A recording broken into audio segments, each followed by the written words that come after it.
உயிர்த்த ஞாயிறு தாக்குதல் தொடர்பில் தடுப்பு காவல் உத்தரவின் கீழ் வைக்கப்பட்டு தற்போது தேசிய வைத்தியசாலையில் சிகிச்சை பெற்று வரும் முன்னாள் அரசு புலனாய்வு பிரிவின் பிரதானி சுரேஷ் சலேயின் நிலைமை என்ன?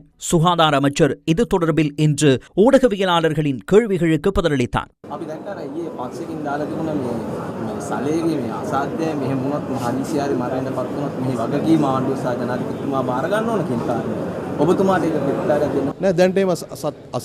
இல்லை, தற்போது அப்படி எந்தவொரு கவலைக்கிடமான நிலைமையும் இல்லை. அவர் தடுப்பு காவல் உத்தரவின் கீழ் சட்டத்திற்கு இணங்க தேசிய வைத்தியசாலையில் சிகிச்சை பெற்று வருகின்றார். அப்படி எந்த பிரச்சனையும் இல்லை. அனைத்து விசேட வைத்தியர்களும் அவரை பரிசோதித்து வருகின்றனர். அவருக்கு தேவையான ஊட்டச்சத்துக்கள் வழங்கப்படுகின்றன. உண்மையில் தேசிய வைத்தியசாலையில் அவருக்குரிய ஊட்டச்சத்துக்களையும் மருந்துகளையும் முறையாக வழங்கி வருகின்றோம். எந்த பிரச்சனையும் இல்லை. அப்படி ஒரு கவலைக்கிடமான நிலைமை இருப்பதாக டாக்டர்கள் எவராலும் அறிக்கை செய்யப்படவில்லை. மருத்துவ அறிக்கைகளின் பிரகாரம் எதிர்காலத்தில் நடவடிக்கை மேற்கொள்ள முடியும் என நினைக்கின்றேன்.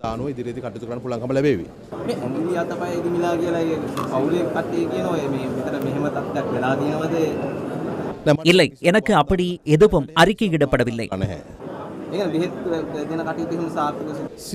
அனைத்தும் வழங்கப்படுகின்றன. தேசிய வைத்தியசாலைக்கு கொண்டு வருவதற்கு முன்னரும் அவர் தடுப்பு காவல் உத்தரவின் கீழ் இருந்தபோதும் சுகாதார ரீதியில் ஏற்பட்ட பிரச்சினைகளுக்கு குற்றப்புலனாய்வு திணைக்களம் உடனடியாக பதிலளித்தது. அவரது பல்லு ஆரோக்கியம் தொடர்பில் ஏதேனும் கூறியிருந்தால், அவரது தோல் நோய்கள் தொடர்பில் தெரிவித்திருந்தால் அல்லது ஊட்டச்சத்து தொடர்பில் தெரிவித்திருந்தால் அவை அனைத்திற்கும் குற்றப்புலனாய்வு திணைக்கள அதிகாரிகள் சுகாதார அதிகாரிகளுடன் இணைந்து செயற்பட்டுள்ளனர். அது அவருக்கு நன்றாகவே தெரியும். வைத்தியசாலையில் அனுமதிக்கப்பட்ட பின்னர் தேவையான பரிசோதனைகள் மேற்கொள்ளப்பட்டு தேவையான சிகிச்சைகள் வழங்கப்பட்டு வருகின்றன.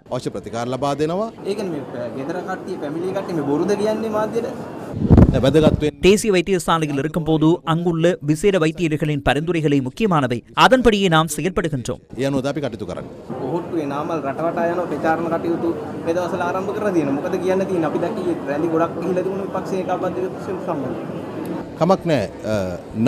பிரச்சனை இல்லை. வழக்கு உள்ள தினங்களில் வழக்குக்கு செல்லட்டும். ஏனைய நாட்களில் பிரசாரத்துக்கு செல்லட்டும்.